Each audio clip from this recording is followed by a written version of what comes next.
Shalom semua umat Tuhan yang akan melayani di ibadah KPK minggu ini. Mari sama-sama saat ini kita merenungkan firman Tuhan bersama-sama lagi. Dan mari kita buka ayat yang akan menjadi renungan kita, yaitu 2 Timotius pasal yang keempat, ayat yang ketiga sampai 5. 2 Timotius pasal 4, ayat yang ketiga sampai ayat yang ke-5. Firman Tuhan berkata, karena akan datang waktunya orang tidak dapat lagi menerima ajaran sehat, tetapi mereka akan mengumpulkan guru-guru menurut kehendaknya untuk memuaskan keinginan telinganya. Ayat 4, mereka akan memalingkan telinganya dari kebenaran dan membukanya bagi dongeng.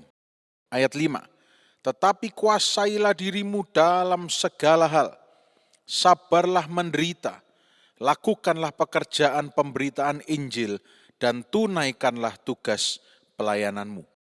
Sampai di sini dulu. Nah, para jemaat yang akan melayani Tuhan, ya, di KPK masing-masing, ayat ini dituliskan oleh Rasul Paulus kepada muridnya atau yang lebih dikenal dengan brothernya, dianggap seperti anak atau seperti saudara laki-laki.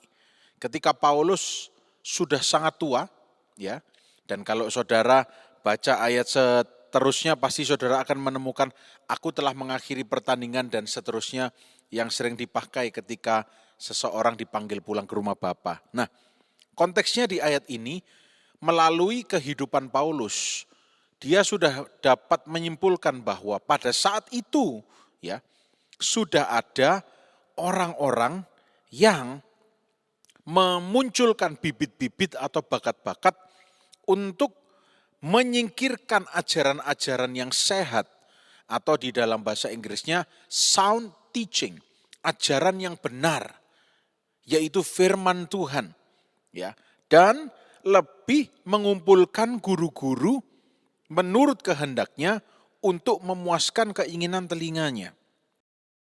Kalau kita bayangkan pada zaman itu, memang belum ada yang namanya sosial media, sehingga bisa berbagi apapun dengan begitu cepat. Dan pada saat itu pun sudah ada orang-orang yang notabene mengatakan dirinya mengikut Kristus, mengikut ajaran Kristus, tetapi ajaran yang mau diterima bukan ajaran yang sehat, yang sesuai dengan firman, tetapi apa yang menurut mereka sesuai dengan kebutuhan mereka, entah itu benar atau tidak. Bahkan mungkin ayat 4 juga mengatakan, bahkan mungkin yang mereka dengarkan itu mutlak bukan kebenaran, tetapi adalah dongeng belaka. Di dalam bahasa Yunaninya adalah mythos, ya, dongeng belaka, ya. Banyak sekarang kalau kita lihat hari-hari ini, orang yang lebih memilih untuk lari dari kebenaran firman Tuhan, sebab menurut mereka kebenaran firman itu tidak segera terjadi. Dan lebih memilih mitos, cerita yang menyenangkan telinga mereka. Cerita yang bisa membuat mereka merasa nyaman. Tetapi ketahuilah kenyamanan itu sifatnya sementara dan fana. Nah, oleh karena itu, apa poin saya dari message KPK pada minggu ini? Poin saya ada di ayat yang kelima. Ya, tetapi kuasailah dirimu dalam segala hal. Sabarlah menderita. Lakukanlah pekerjaan pemberitaan Injil. Nah, ini penting. Seringkali saudara mungkin berpikir bahwa, waduh, berarti memang saya diciptakan untuk menderita. Bukan. Di sini dikatakan, kuasailah dirimu dalam segala hal dan sabarlah menderita.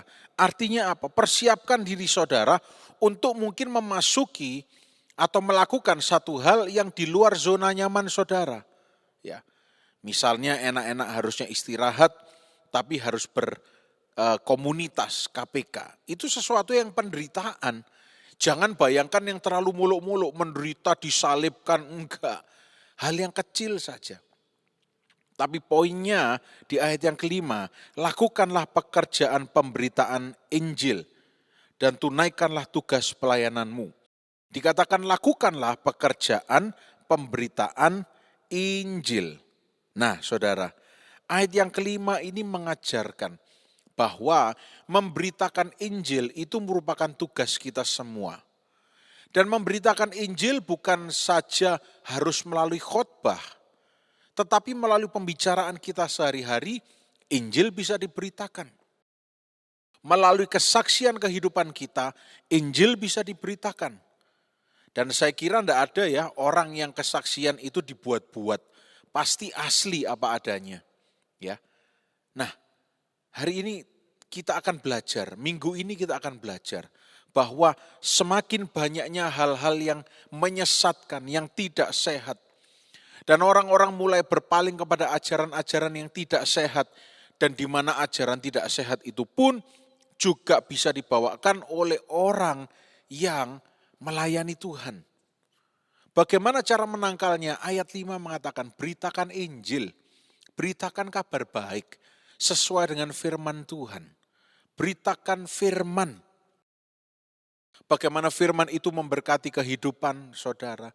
Bagaimana firman itu berkuasa mengubahkan. Beritakan firman. Jadi hari ini topiknya saya akan beri judul, beritakan firman. Di tengah situasi yang tidak menentu, di tengah berita hoax yang berseliweran kanan kiri, tetap beritakan firman. Usahakanlah saudara untuk dalam tanda kutip menderita. Menderita itu apa? Ketika yang lain membicarakan yang negatif, yang buruk, saudara tetap memaksa diri saudara dengan tuntunan Roh Kudus untuk memberitakan firman atau memberitakan Injil, good news, evangelion dari mulut saudara. Sehingga Injil itu akan menyelamatkan jiwa, hati orang-orang yang sedang terluka. Bukan sebuah hal yang enteng, tapi juga bukan hal yang sulit untuk dilakukan.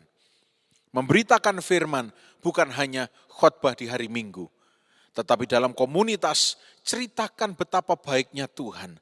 Ceritakan betapa dahsyatnya karya Tuhan dalam hidup saudara. Saya yakin saudara pasti pernah mengalami kebaikan Tuhan. Ya, selamat berkomunitas, beritakan kabar baik, lakukan pekerjaan pemberitaan Injil, dan tetap mengasihi Tuhan. Tuhan Yesus memberkati saudara sekalian.